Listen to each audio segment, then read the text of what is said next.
Hello, you wonderful people, and welcome to another episode of Untitled Reviews. This being a show where I talk about TV shows that are dramas. For today's episode, I'm going to talk about The Curse, Season 1, Episode 2. A lot of really interesting things went down in this episode, so let's break it down.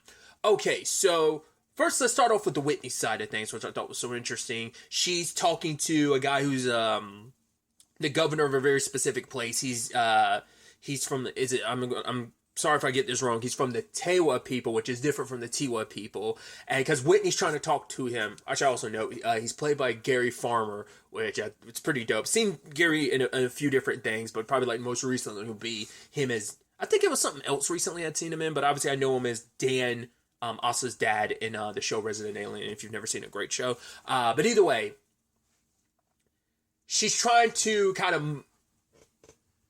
she's in this, obviously trying her best, but also going about it in the most awkward way of trying to be like, oh yeah, I understand the plight you're going through, of like, oh yeah, people don't even realize this is like Tewa land, and it's like, oh, I get it. They don't even realize it. And I love how she's trying to use the one native friend she has. Was it Kara or Kara? I think it's Kara. Trying to use her to kind of be like bridge this gap, because it's like, if I can get on good terms with you, I can kind of, it adds legitimacy to what they're trying to build, essentially. And it's like, if you're able to have like native backing, like the governor in particular, it makes some of what they're trying to do a lot better. And she's trying to get in good with the community, but it's that awkward thing of like, yeah, but this friend Kara, she's native too, and she's an artist and she's amazing, she's also Tiwa. He's like, but there's a difference between Tiwa and Tewa. One's with an I, one's with an E, different people, different language. And she's like, yeah, I'm still learning, but I mean, yeah, she's my close friend. It's like, I don't think you and Kara are really that close the way they make it seem like later on, because I thought it was so interesting when they're having the dinner and everything. She's like, oh yeah, I also invited the governor, I invited him, and there's this look from Kara being like, Great, sure. You could tell it bothered her, and you could tell Whitney caught on to it, but was also a little ignorant to it. Like, it feels like that thing of, oh my god, you're both native, you should have so much common ground. I think from an outside perspective, it can feel like that. I kind of feel a little bit of that, because it's like, also, you didn't really talk to me as I'm leaving. You're throwing this on me at the last second. You didn't ask me ahead of time. You just made it seem like, no, you didn't even ask. You just were like, oh yeah, he's coming to your show. And she's like, cool, you could have asked me ahead of time. Because once again, her and Kara aren't that close. Her and Whitney and Asher had that conversation, because he's like, yo, the people I work with at the casino, she's like, no, I want someone who's a little bit more, once again, it's about legitimacy to what they're trying to build, and trying to show like we are outsiders of this whole situation, but because Whitney wants to bring Kara on as sort of the quote unquote native consultant, so that they don't just seem like ignorant white people coming into this situation. They want to add legitimacy to it, as I keep saying. So, but it's like, she's a rising artist, and she happens to be native and our friends, so it felt, and I think that was the purpose of it, to be like, oh, check mark, because, hey, it's not like some random person. This is someone we know who just happens to be native, who's also an upcoming artist, so it adds like a lot more.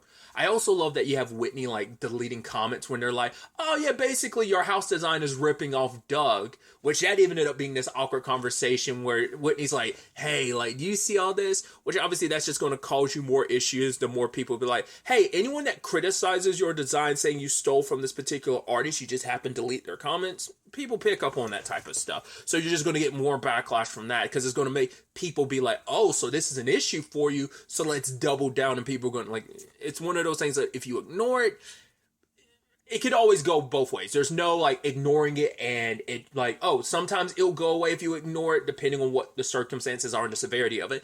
You are talking about stealing an artist's work.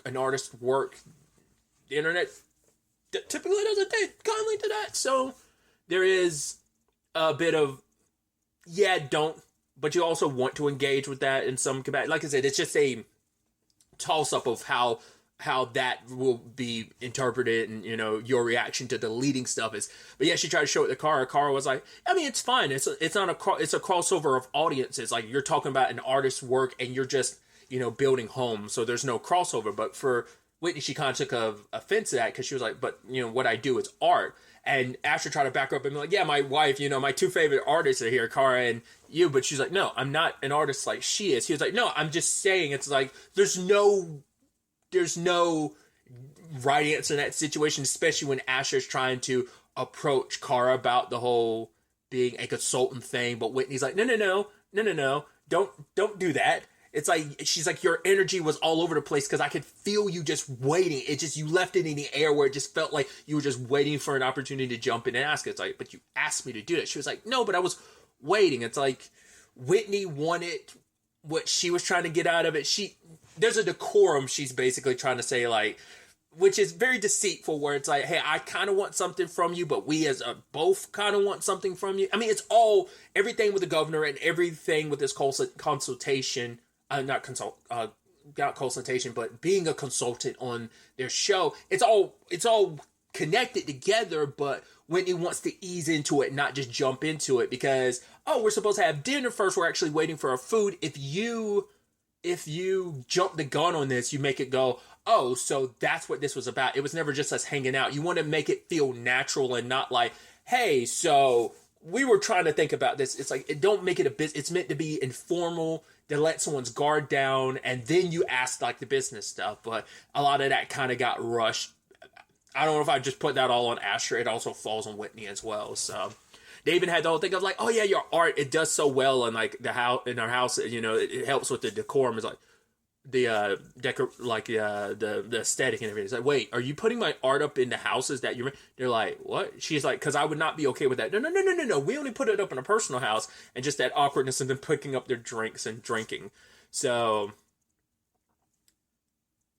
I brought it up last episode that this show is uncomfortable and awkward. It feels like it's meant to be, but I feel like I have such a visceral uncomfortableness that I don't know if that's just a me thing or whether that's drawing out that in everyone. But it's just, I feel like I have too much of a visceral reaction to the awkwardness of the show. There's even that later on, that installment that she had done, and I feel like there's that thing, that piece that Kara had done where it's like, oh, all these different, it's related to baseball. There are these little, I don't know what you'd call them, the little glass things, and they're related to sports teams. I don't think they're all, she had stolen them from different places, and it's like, right, if the baseball league says something, then they admit to their ignorance of like how insensitive and wrong this is. So that's supposed to be what the piece is about.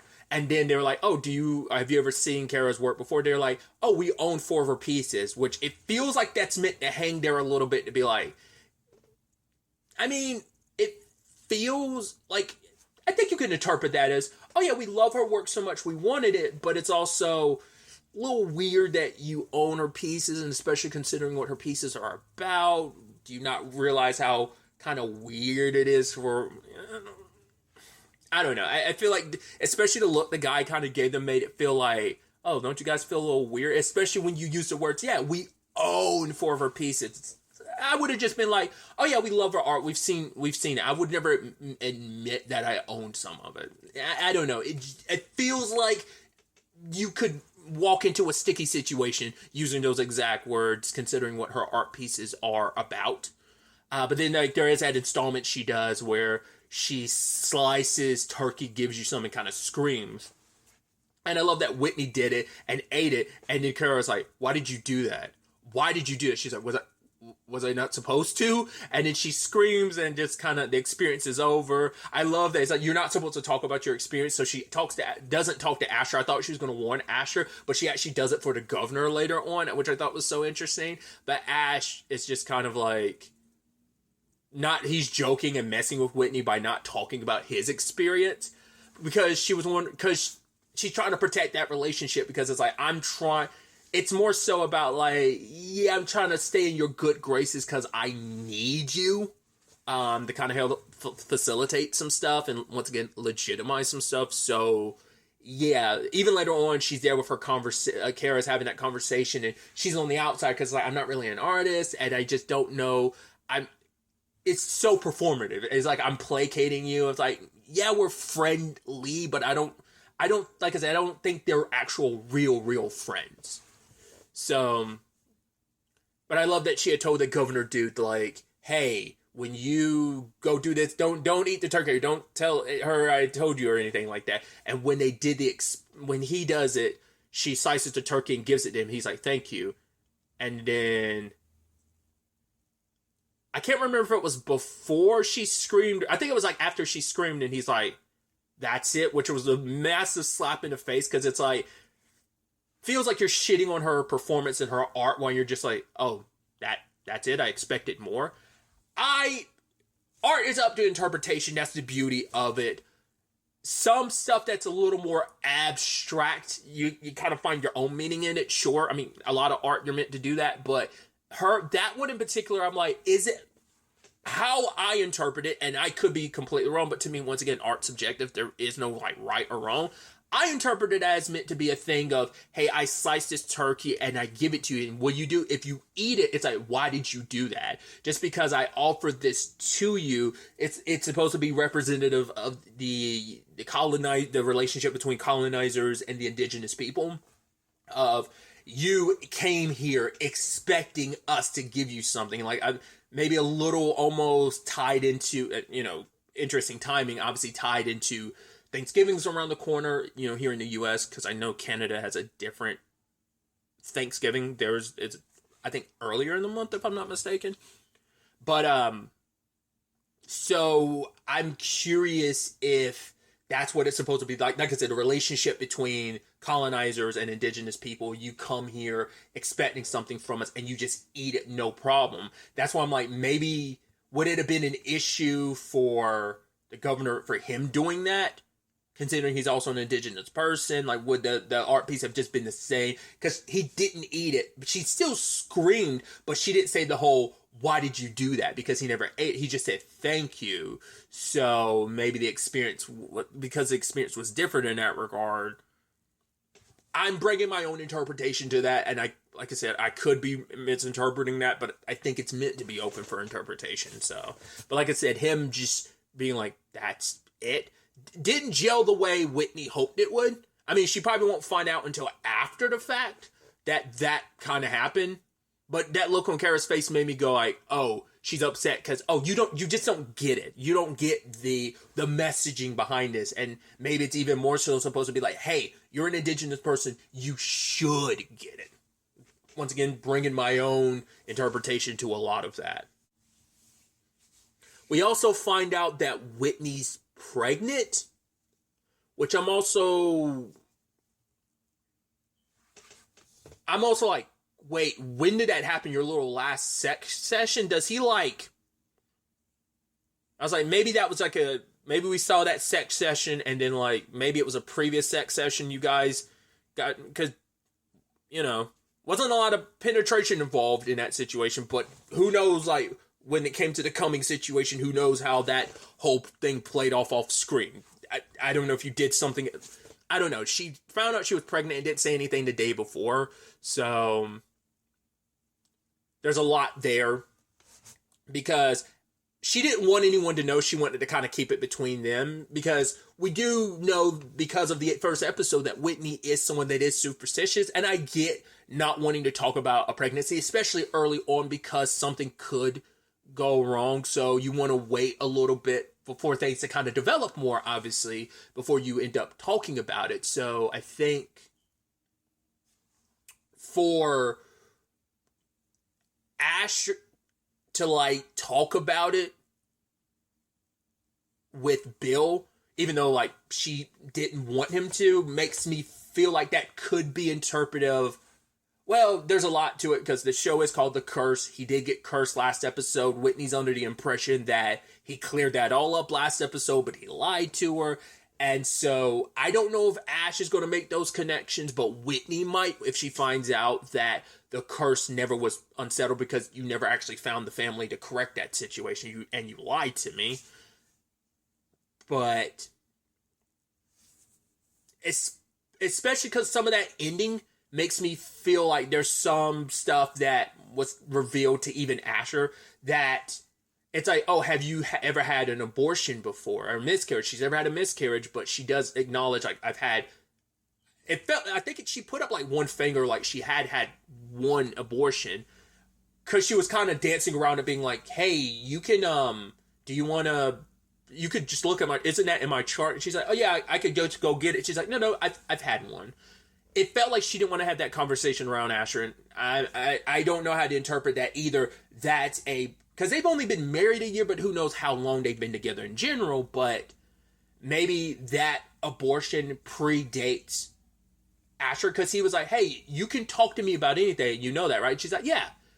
So that's why I'm like, is this, and especially his expression after that knowledge got revealed, I'm like, is he trying to keep it like, trying to stop from being shot because did he not know? Or was it an abortion they had on purpose or whatever? Because that they recap it at the beginning of the episode. There was that whole conversation. She's like, yeah, my parents are wondering why we don't have kids. And Asher made the point of, well, they don't know. They think it's on me, the reason why I'm the one pulling back from us having kids when it's more you. So that makes me now taking this knowledge that she's had an abortion before. Nothing against her having an abortion, but it makes me wonder, is that where some of that underlining is that where that dialogue's connecting with of, yeah, they had an abortion because, like, hey, we're not prepared to have kids right now, for whatever reasons may be, or like I said, is that supposed to predate their relationship and she's just not comfortable talking about that with Asher because she wants children, but he does too, but it seems he wants it more than she does. Because her changing the subject upon like, oh, we can try again, and he's like, oh, you're trying to comfort me when I should be comforting you, because she wants to talk about the house. She was changing the subject because of, the sad news that they had received about, which is heartbreaking. It's like, okay, the pregnancy is not viable because we don't want the baby to develop. It's not viable because it's stuck in the fallopian tube. Rather, the fertilized egg didn't go all the way to the uterus. It stops. They gave it a very specific name. I feel like I've heard that before, but I've never known what exactly it was medically speaking. But it's like, yeah, we don't want the. They give you a shot, I guess, to basically dissolve maybe that break up that fertilized egg, because you don't want it to continue developing in the fallopian tube, because that's going to not only kill what's developing but also most likely kill you in the process, the mother in the process. So, but my point I was making is that I felt like she wasn't changing the subject just to make him feel better. It's just, oh, I'm ready to move on from this conversation, and it's like, oh, well, we'll be able to. Once again, could just be like, no, I am just trying to move past this sad conversation. Focusing on work allows me to not have to think about that type of stuff. So maybe that's the quick transition to that conversation. I mean, obviously, they've got a lot banking on this, the TV show and their business. So there's a lot there. Let's switch over to Asher's side of the episode. He's dealing with the whole aftermath of the Monica stuff about everything going on at the casino, and she needs hard proof. And it's like, you've been stringing me along, and you told me you had the surveillance footage that would prove all of that. It's like, well, I don't have access to that. So he tries to go back into the casino. He's hanging around Bill. It's like, hey, awkwardly sticking around too much, too long. Even giving that guy that he knows a idea pitch, and the guy's kind of like, yeah, we're really not too concerned about that. We are doing good financially, so we're not really jumping to any future, like building out any ventures. What was it, like Kids Quest or something like that, where it's like, hey, while the parents are occupied, like any single parent, you can kind of do something with keep the kids preoccupied. It's kind of like the extra money of it. It's like, oh yeah, Quest would get some of the money, but it also come back to you at the casino. So it'd just be more revenue in some capacity. But they're not taking I don't think he was really hoping that they would. But I'm sure there's some part of Asher like, oh, you're going to be very dismissive immediately and just shoot down my idea, like have no interest in it. And also him be like, oh yeah, this joke, I love it. Ew, it took us 400 years to get. It's like, feels wrong for you to be like, oh yeah, I love this joke. It's so funny. I get it. You're being awkward because you're like, oh yeah, you're just trying to make an excuse to stay inside the casino, especially in this back area. But it's just like, probably not the one thing you want to latch on to, because it's kind of like a joke. It's like one of those inside jokes. It's not even an inside joke. It's a dark joke, but it's like, we as the indigenous people here can latch onto that. You finding it funny feels a little, I feel like it could be interpreted as patronizing in a regard, because even when Asher left, he's like, Jesus, dude, that looked like that guy is. I don't know if he was always the biggest fan of Asher. It seemed like Bill and him get along, because it's like, oh, you prankster, you, oh, pulling the same shit, like, yo, all the shit you used to pull. Because even Bill farting on him, just like, oh, wait for it, you know. So that's kind of their relationship and their dynamic. And him making that awkward excuse. Oh yeah, like, think about this funny video. Let me show you on the computer. Well, why don't you pull up on your phone? My phone's practically. I mean, it's not dead, but it's going to. I want to save you. And then we just go in there, pull it up on the computer. I'm like, I see what you're doing. This is so awkward. And so they end up. He has to be like, okay, Whitney's pregnant. Oh yeah, come on, I'll show you that video. Kind of disarming him a little bit, and pulls up the video. I wasn't expecting him to actually show that video. I've seen that video.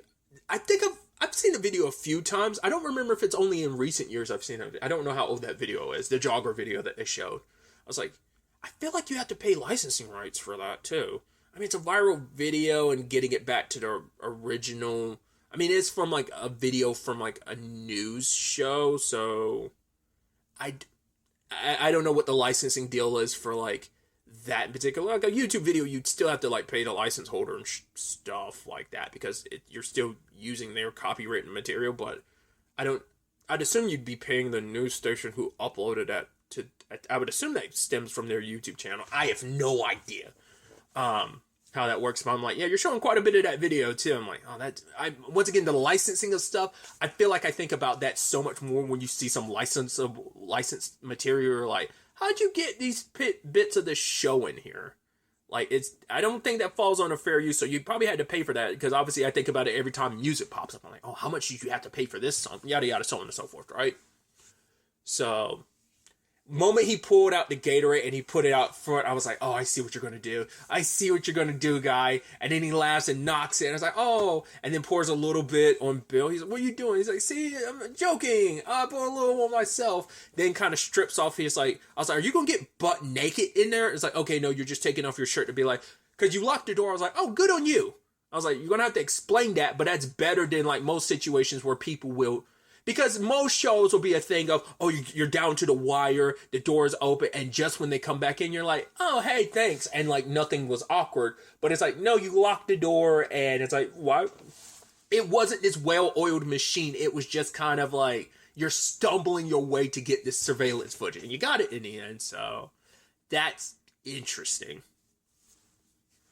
It worked out in the end, so we'll see where things go from there. I doubt he got away with that seamlessly. They will most likely be able to trace that back to Asher pretty easily, but we'll see how that plays out. There ain't no way that's just going to be smooth sailing, because it was not a smooth operation. There's no way the end result's going to be smooth either. But then we also have the situation with Dougie where he's on, I guess, kind of a date, and he's talking to the girl about, and at first I was like, what's this context about? Like, oh yeah, the ones on site, the station. I'm like, what is he? Oh, breathalyzers. Which I'm wondering, is that like a real thing? Because he's like, oh yeah, the breathalyzers on site, you can't trust them. The ones at the police station, they're pretty good. And the whole thing's a roundabout story about how there was a car crash because he was drunk driving. And he's like, yeah, like the fact of the matter is I gave under pressure and blew I was like a little bit above the limit, just the tiniest bit. But he's like, yeah, it was a freak accident. And she's like, yeah, but do you ever think about the fact is if you were a little sober that he's like, but I mean, why would I think about it? It's like, the thing is like, it was a freak accident. She got T-boned on the other side. Like it would have happened regardless. But he also admits he does think about it, which is kind of like this darker element to Dougie we hadn't gotten before. I mean, there's already like a dark element to Dougie when it comes to building out the show and stuff that we've seen. But there was like a real like, yeah, I think about it. Like I think about it a lot. And he even shows up the fact that he keeps a picture, and I'm like, I don't know if that's weird or not, because I think it's important to have a constant reminder of you are responsible for someone's life being taken, even though he tries to distance himself from the responsibility, but it also seems like in some capacities he does take responsibility, because he's like, no, because he does kind of talk his way around it, but he also, it's like he doesn't want to verbally admit fault, but on the inside he does. Like, it doesn't get rid of your guilt by denying it on the outside. It's like on the outside he's not saying, why take responsibility? I'm not at fault. It was a freak accident. But she's like, yeah, but do you ever think about if you were sober, that maybe if you didn't have anything to drink, maybe you would have seen it coming. He does acknowledge that, because he even says like, oh, he lost a lot of friends. He's like, well, most of them were my wife's friends, and so I guess maybe after the crash they got divorced, and he ended up losing a lot of friends because they were his wife's friends. Or maybe it's like he's just using that as an excuse, and in actuality they were his friends too, who just couldn't be around him, because maybe that's a sign of a larger issue, that maybe he's an alcoholic, and he was just, I don't know if there's a way for some people to kind of view it the same way once they know, like, oh, you were drunk driving and because of you someone died, so that you have your own role to play in all of this. And just like that, like, straightforward stare when she's talking to him, and especially that awkwardness where he's like, oh, I could drop you off. How'd you get here? She's like, oh, an Uber. He's like, oh, I could drive. At first I was like, there's multiple ways you can interpret that. Obviously she ends up saying that in the long run, oh, like, should you really be, I'm not comfortable getting in a car with you, especially when we just had a drunk driving conversation and story about your past, and you've been drinking a little bit. But my initial thought was, well, you could also interpret it as, I kind of don't want you to know where the hell I live. Who knows how long they've been talking? Maybe this is the first date. Maybe they've interacted through an app or something like that. It could be like an online dating thing. Like, we interacted a little bit. This is our first IRL date, but it's still like, it's the first date. Let's go on a couple more dates before I feel comfortable about you knowing where I live. I feel like that should be considered and can be considered in a situation, because you never know who you might be bringing home. So you want to suss them out a little bit better. Because I was about to say, like, inviting them into your home is one thing, but even them knowing where you live is another thing too. So that's something you have to be all about. But it was like, no, just purely about the whole, yeah, I heard a drunk driving story, but she's like, no, I'll get in the car with you. And he ends up taking a breathalyzer, and he's like, what, 0.02 above the limit, I think, is what it is. And he's like, okay, I'm gonna pull over. To be fair, I didn't want her being in the car with him, because he seemed awkward, because she's having this conversation with him, and he's just staring straight ahead, because I guess it's telling that story just got it in his mind. He talked about it like he thinks about it a lot anyway, but then it's like, okay, let's pull over, and then we're gonna walk you home. And it's like, oh yeah, you live a mile from here. And she appreciates, she's like, wow, most people would have just kept going. So, like, I like that you stop, which, hey, it's endearing. To me, the better option would have been checking beforehand, not drinking in general would have been better in that situation. Once again, feels like that might be tiptoeing towards an alcoholic situation, but we'll see. You shouldn't have gotten in a car in the first place, I would say. But, good on you doing that. But I think we could have skipped over all that by being like, no, I'm not going to drive. I'm a little drunk. Once again, you drove there. You have, like, either asked her to drive, which that's probably a weird situation, or you just don't drink because you know you're going to be going home. Like, that's all. That's just my perspective on it. I even love him, like, looking to the truck, being like, doing his arm, like, oh yeah, do the thing. And the driver just drives by looking at him like he's such an idiot. I was like, that, okay, can make this less awkward. It's like, bam, bam, back-to-back awkwardness.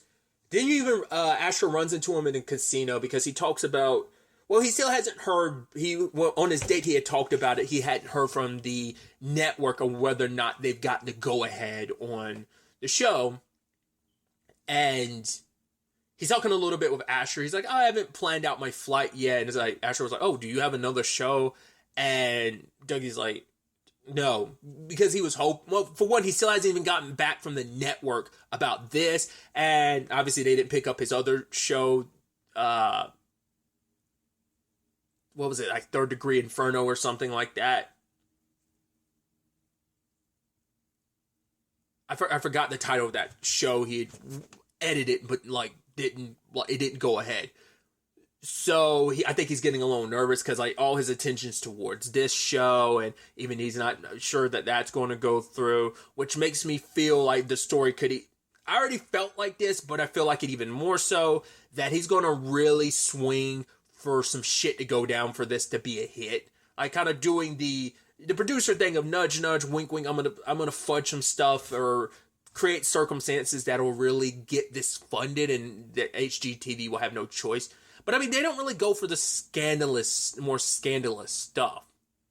They want stuff that will just be a hit, but I guess maybe if like you add in some of the bits he wants to add in and kind of, create the piece the way he wants it to without Asher and Whitney's interference, then that will create something spicy enough that it's like, oh, it's not like salacious like other reality TV shows, but it has a little more oomph to it compared to something that's on HGTV type of thing.